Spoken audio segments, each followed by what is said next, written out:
और ये पांचों जो उनका शिष्य था, ये देखता है कि तो पथभ्रष्ट हो गए, ये पांचों उनको छोड़ के भाग जाता है। इनको जब पूर्ण ज्ञान की प्राप्ति होती है तो पांचों को देखते हैं कि नहीं दिख रहा है। ऐसे लोग कहता है कि अंतर्ध्यान हुए और अंतरात्मा से दिखे, नहीं, उनका ज्ञान बताया कि ये पांचों भाग सकते हैं तो वहीं जा सकते हैं कि उनको खाने के लिए वहीं मिलेगा। सीधे ज्ञान प्राप्ति के बाद बनारस पहुंचते हैं, पांचों को पकड़ते हैं और सारनाथ ले करके उन सबको अपना प्रथम अपना प्रवचन दिए और उन सबको फिर से दीक्षित किए। रास्ते में श्रावस्ती में उंगलीवार को दीक्षा दिए। पूरा भारत भ्रमण करने के बाद इसके विषय में खास करके जानिए। 80 वर्ष की उम्र में अपना अंतिम वर्षावास बिताते हैं वैशाली में, और वैशाली के कुटासार में घोषणा कर देते हैं कि 3 माह उपरांत में महापरिनिर्वाण को प्राप्त कर जाऊंगा।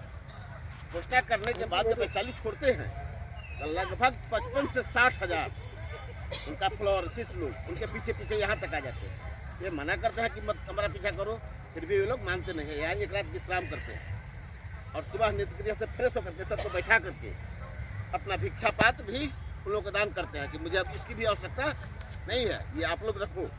और एक लाइन का अपना अंतिम उद्देश्य यहाँ दिया है, अपना दीपक होगा, अपना दीपक स्वयं बनो, इस शरीर को मैं त्यागने जा रहा हूँ, मेरा पीछा मत करो। फिर भी ये लोग मानने के लिए तैयार नहीं थे।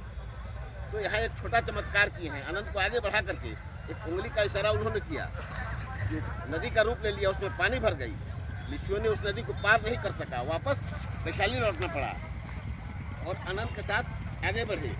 कुशीनगर पहुंचने के 4 किलोमीटर पहले पावाग्राम है, वहाँ एक लोहार के दरवाजे पर अल्पाहार लिए जो उन्हें अपाचे हुआ, डायरिया स्टार्ट हो गई। और 4 किलोमीटर आगे बढ़ने के बाद पहुंचते हैं कुशीनगर में, हिरनावती नदी के किनारे।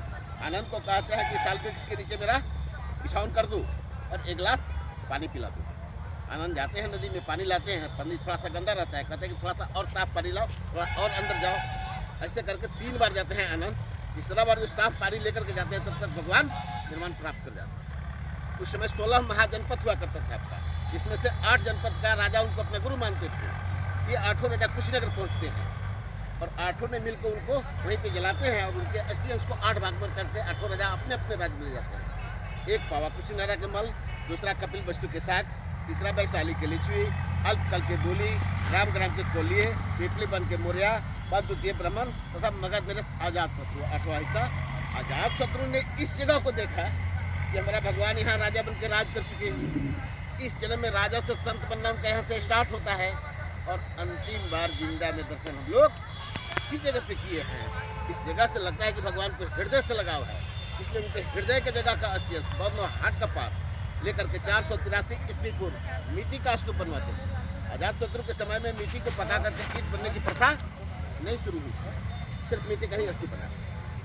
250 ईस्वी में कलिंग युग के बाद जब सम्राट अशोक बैठे और इस धर्म का प्रचार प्रसार शुरू किया, जब यहाँ आए तो इस जगह का नाम केशकुट हुआ करता था, जिसको चेंज करके केसरिया रखा। और उस मिट्टी के स्तूप को जो आजाद शत्रु बनवाए थे, ईंट से मजबूती दी, चौतरानुमा घेरा करते, जो इसके अंदर अंदर एक सर्किल वाल में। अभी जो आपको ये ईंट दिख रही है, ये गुप्ता पीरियड में कुमार गुप्त के समय में उल्टा हुआ कमल के फूल का शेप बना करके इस स्तूप का पुनः निर्माण ऊपर से किया गया है, लार्जेस्ट किया गया है इसको। ये टॉप जो दिख रहा है आपको, इसके ऊपर और 35 फीट थी, वही गोलाकार जो दिख रहा है, ये गोलाकार 35 फीट थी, जो 1934 के भूकंप में टूटी। हम लोग जहाँ बैठे हैं इसके नीचे भी 2 तला दबा हुआ है, इसको निकालेंगे तो इसकी बाहरी वाल वहाँ तक जाएगी। इसको हम नहीं खोदते हैं, इसको नहीं जोड़ते हैं। जो दिख रहा है ये आपका संसार का सबसे ऊंचा है। इसको जब तक ये मिट्टी में ढकी हुई थी, इंडोनेशिया में एक स्तूप है जावा बरोबुदुर, जो संसार का सबसे ऊंचा माना जाता था, उसकी ऊंचाई है 103 फीट और इसकी ऊंचाई है 104 फीट। हम 1 फीट से मात्र इंडोनेशिया से ये गौरव प्राप्त किया, भारत संसार का सबसे ऊंचा स्तूप रखने का। इसका